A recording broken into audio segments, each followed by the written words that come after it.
So, you've all tried to sort of put Putin on the back foot, all the sanctions, the unity of NATO, which he didn't expect. But we had Yevgeny Albats, the very distinguished and self-exiled Russian journalist, who told the program last night that, Putin feels, looking at what's going on in your politics, I know you don't like to talk about politics, but they're watching, Putin, Xi, everybody, Iran, feels that the West is weak and is fulfilling what he predicted, that the West would get tired of this. As long as he just stayed at it, the West would get tired. I even hear written that he thought that the Tucker Carlson conversation brought him back into the international sort of spotlight and rubbed a little of the pariah status away.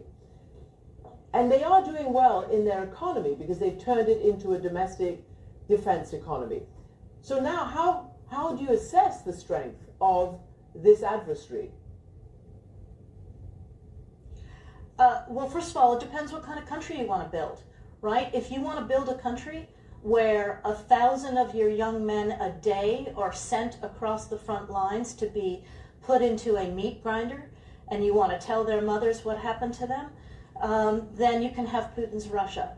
If you want to have a situation where you're about to have an election in less than a month, which is frankly no more than a selection because you've killed off or imprisoned or silenced any serious opponent, that's Putin's Russia.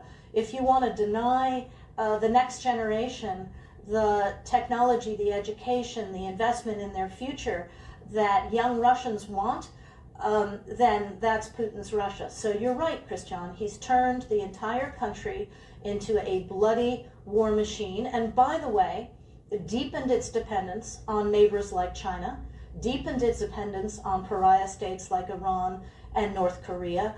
I sympathize with Zhenya Albats because that is not the Russia that she wanted. It's not the Russia that, frankly, we wanted. We wanted a partner that was going to be westernizing, that was going to be European, but that's not what Putin has done. And as desperate and awful a situation this is for Ukraine, Putin's also destroyed his own country through all of this. And we will continue to tighten the noose on him and force his choices to come to the table in a serious way, or live with the Russia that he's wrought, which is not the Russia he promised his people.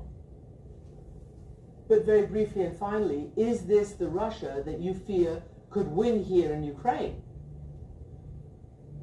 Again, Ukraine, the Europeans just passed $54 billion in new assistance for Ukraine.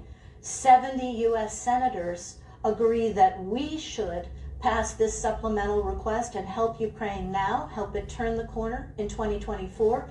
Now all eyes are on the House of Representatives. I have confidence in the American people's support for freedom and democracy, not just in Ukraine, but around the world.